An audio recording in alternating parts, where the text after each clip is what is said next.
एक बार गौतम बुद्ध के पास मौलुकपुत्र नाम का एक बहुत ही प्रसिद्ध ब्राह्मण आया। उसके साथ उसके 500 शिष्य भी थे। वह बुद्ध से ढेरों सवाल पूछना चाहता था। बुद्ध ने उसकी तरफ ध्यान से देखा और कहा, मौलुकपुत्र, मैं तुम्हारे हर सवाल का जवाब दूंगा, लेकिन मेरी एक शर्त है। मौलुकपुत्र ने कहा, शर्त बताइए। बुद्ध बोले, शर्त यह है कि तुम्हें तुम्हारे प्रश्नों का उत्तर जानने के लिए 1 वर्ष तक चुप रहना होगा। जब तुम्हारे अंदर का शोर बंद हो जाए तब तुम कुछ भी पूछना, मैं तुम्हारे सारे सवालों का जवाब दूंगा। बुद्ध की यह बात सुनकर वहां मौजूद बुद्ध का एक शिष्य, जिसका नाम था सरीपुत्र, ठहाका मारकर हंस पड़ा।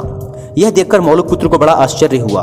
उसने बुद्ध के उस शिष्य से हंसने का कारण पूछा तो सरीपुत्र ने कहा, मैं भी कुछ सालों पहले ऐसे ही तुम्हारी तरह मन में बहुत सारे प्रश्न लेकर आया था। मेरे साथ तो 5000 शिष्य थे और मैं तुमसे भी बड़ा ब्राह्मण था। मन में बड़ा अभिमान था कि बुद्ध तो मेरे प्रश्नों का उत्तर दे ही नहीं पाएंगे, लेकिन बुद्ध की शर्तों के अनुसार 1 साल तक चुप रहा और अंत में मेरे पास कोई सवाल ही नहीं बचा। इस पर बुद्ध ने मौलुकपुत्र से कहा, मैं अपने वचन का पक्का हूँ, साल भर बाद जवाब जरूर दूंगा। 1 साल बीता और मौलुकपुत्र ध्यान में उतर गया। वह इतना मौन हो गया कि मन के अंदर की बातचीत भी खत्म हो गई। जब 1 साल बीत गया तो साल के आखिरी दिन बुद्ध ने उससे सवाल पूछने को कहा।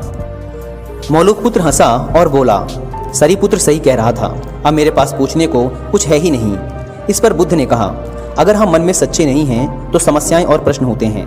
यह सब हमारे झूठ से पैदा होते हैं, जैसे कि हमारे सपने नींद से पैदा होते हैं।